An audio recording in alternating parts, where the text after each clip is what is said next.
He's got a Shedeur Sanders, who we know is very popular throughout our country, social media. He did some good things, but he didn't do enough good things to just go, oh, he should be the definite starter here, and we just roll out the carpet. We got Deshaun Watson, who they've paid all this money to do nothing for the last 5 years. I think the Browns are kind of cornered. They don't have a choice but to start Shedeur Sanders. That's kind of my 2 cents here, and that's a tough way to start as a head coach.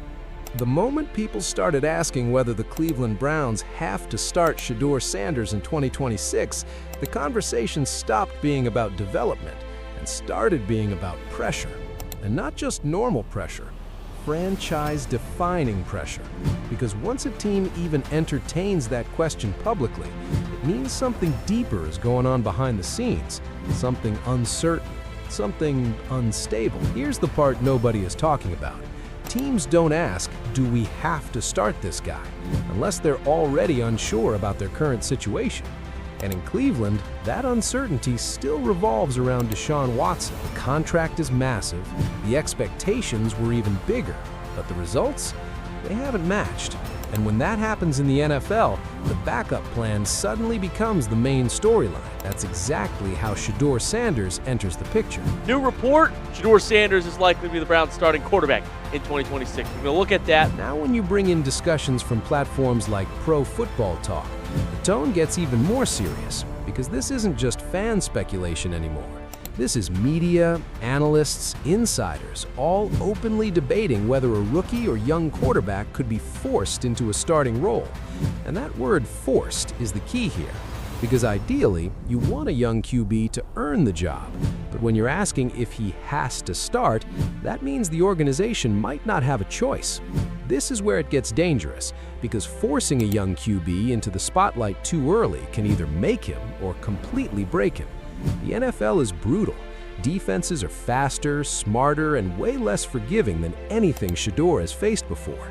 And if the Browns throw him in before he's ready, not only are they risking games, they're risking his confidence, his development, and potentially his entire trajectory. Zach Jackson then went ahead and then tweeted it out as so. It is fairly obvious mid-March, Shedeur Sanders has the runway to win the Browns starting quarterback job. This definitely makes sense. You could definitely see this in a lot of their offseason moves. They did not bring in any other quarterback in free agency. Let's talk about Shedeur for a second, because this isn't just hype. This is a quarterback who has shown poise, accuracy, and leadership at the college level. He's got the pedigree, the confidence, and the spotlight already built in, thanks in part to his father, Deshaun Sanders. But college success doesn't automatically translate to the NFL. We've seen that story play out too many times. Talent isn't enough. Timing matters. Situation matters. Coaching matters. Here's the part nobody is talking about. Shedeur's biggest challenge won't be his arm or his decision-making. It'll be expectations. Because the moment he steps onto that field as a Browns starter, he's not just playing football. He's carrying the weight of a franchise trying to fix its identity, and that's a heavy burden for any young quarterback, no matter how talented. This is where young players usually make a mistake. They try to prove too much too quickly. They force throws, they take unnecessary risks, they try to be the hero on every play. And in the NFL, that's exactly how you lose games. The best quarterbacks don't just make plays, they avoid mistakes. That's a completely different mindset, and it takes time to develop. I've been consistent on this since November. If you're telling me everybody knows how I feel about Shedeur. But if you're telling me my choices are Shedeur and Deshaun, I will take Shedeur 11 times out of 10. I think everybody would. Because there is no upshot to playing Deshaun. Now let's zoom out and look at the bigger NFL landscape, because Cleveland isn't the only team dealing with quarterback questions.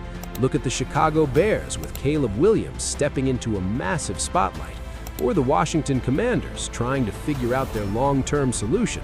Quarterback development has become one of the hardest things to get right in today's league, and the margin for error, almost non-existent.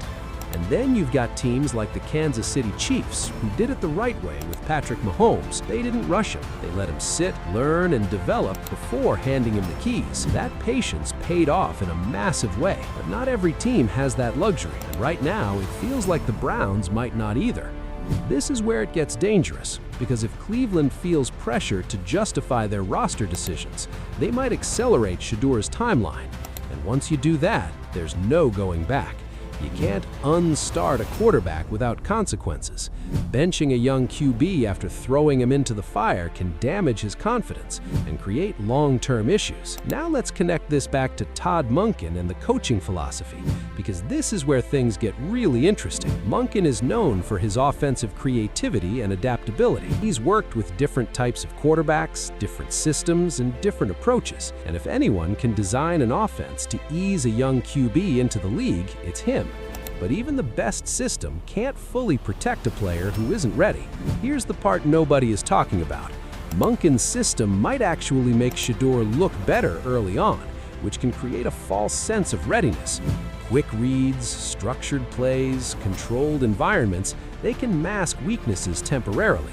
But eventually, defenses adjust, and when they do, that's when you find out what a quarterback is really made of. This is where young players usually make a mistake. They rely too much on the system instead of developing their own instincts. And when the system breaks down, they struggle to adapt. That's why timing is so important. You don't just want a quarterback who can execute plays. You want one who can create when things go wrong. Now let's talk about the Browns' internal dilemma, because this is where the real tension lies. If Watson struggles or gets injured, the pressure to start Shedeur becomes immediate. Fans will demand it, media will push for it, and the organization will have to make a decision fast. Do they stick with experience, or do they gamble on potential? This is where it gets dangerous, because fan pressure can influence decisions more than teams like to admit. When the stadium starts chanting for the backup, when social media starts trending with his name, it becomes harder to ignore. And in today's NFL, perception matters almost as much as performance. Here's the part nobody is talking about. Starting Shedeur in 2026 isn't just about football. It's about narrative. It's about resetting the story of the Browns, moving from a controversial, inconsistent era to a fresh, hopeful one. And that kind of shift is tempting for any franchise. But temptation doesn't always lead to the right decision. This is where young players usually make a mistake. They think opportunity equals readiness. But those are two completely different things. Just because the door opens doesn't mean you're prepared to walk through it. And for Shedeur, the worst-case scenario isn't sitting on the bench, it's being thrown into a situation where he can't succeed. Now let's bring it back to the big question. Do the Browns have to start Shedeur Sanders in 2026? The honest answer is no. They don't have to, but they might feel like they do. And that's the difference that changes everything. Because if it becomes a forced decision, it's already the wrong one. And this is where it gets real. Because if Shedeur succeeds, Cleveland looks like a genius organization that found its future. But if he struggles, then you're looking at another reset, another rebuild, another cycle of what went wrong. So I'll leave you with this. If you're running the Browns, what matters more? Protecting your young quarterback's future or saving your franchise's present? Because you can't fully guarantee both, and the choice you make might define the next decade of football in Cleveland.